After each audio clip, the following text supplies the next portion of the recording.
Hello, good afternoon. This is Myesha Marie coming to do our Bible reading today. Today we'll be reading Genesis chapter 50 from the New Living Translation. This is the last chapter in the book of Genesis, and then we'll be moving on to the book of Matthew. So I'm so excited about being able to read the word. I love to read anyway.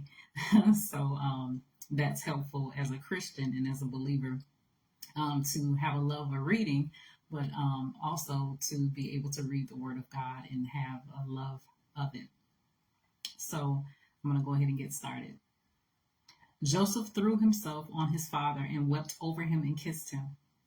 Then Joseph told the physicians who served him to embalm his father's body. So Jacob was embalmed. The embalming process took the usual 40 days, and the Egyptians mourned his death for 70 days.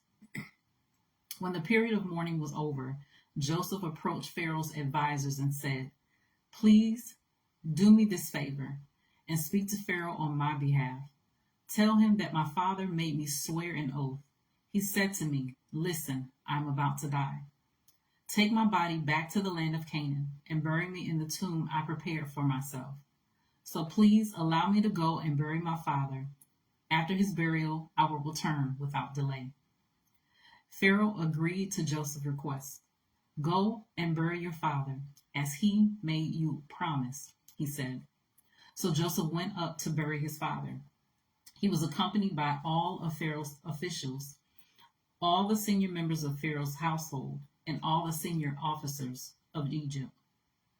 Joseph also took his entire household and his brothers and their households, but he left their little children and flocks and herds in the land of Goshen. A great number of chariots and charioteers accompanied Joseph. When they arrived at the threshing floor of Atad, near the Jordan River, they held a very great and solemn memorial service with a 7-day period of mourning for Joseph's father.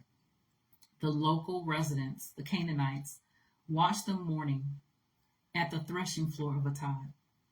Then they renamed that place, which is near the Jordan, Abel Mizraim, for they said, "This is a place of deep mourning for these Egyptians."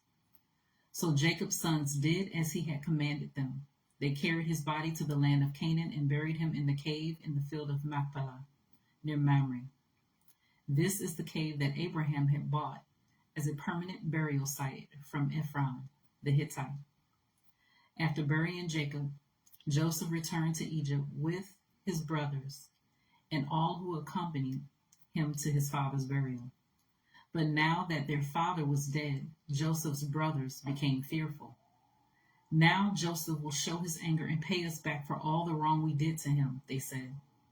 So they sent this message to Joseph: "Before your father died, he instructed us to say to you, 'Please forgive your brothers for the great wrong they did to you, for their sin in treating you so cruelly. So we, the servants of the God of your father, beg you to forgive our sin.'" When Joseph received the message, he broke down and wept. Then his brothers came and threw themselves down before Joseph. "Look, we are your slaves," they said. But Joseph replied, "Don't be afraid of me. Am I God that I can punish you? You intended to harm me, but God intended it all for my good. Intended it all for good.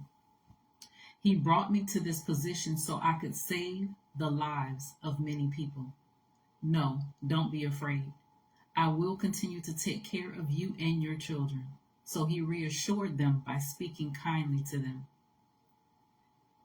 So Joseph and his brothers and their families continued to live in Egypt. Joseph lived to the age of 110. He lived to see 3 generations of descendants of his son Ephraim, and he lived to see the birth of the children of Manasseh's son Machir, whom he claimed as his own. "Soon I will die," Joseph told his brothers, "but God will surely come to help you and lead you out of this land of Egypt. He will bring you back to the land he solemnly promised to give to Abraham, to Isaac, and to Jacob." Then Joseph made the sons of Israel swear an oath, and he said, "When God comes to help you and lead you back, you must take my bones with you." So Joseph died at the age of 110. The Egyptians embalmed him, and his body was placed in a coffin in Egypt. That was Genesis chapter 50. That was the final chapter of Genesis, of the New Living Translation. I'm so grateful to be able to read this. I think about in the book of Ecclesiastes, it kind of gives a breakdown of what happens to the body as we get older. So I'm grateful that I have eyes to see and able to read. And I'm glad I'm able to share it with those that do decide to click in and watch the live or the replay. If you desire to share this live, please do so. Go back and read the Word of God. Continue to know who He is, know His character, and know what He has placed inside of you. Know how He operates, know how He thinks, know how He moves. And we'll prayerfully see each other again tomorrow at 2 p.m. Eastern Standard Time for the book of Matthew.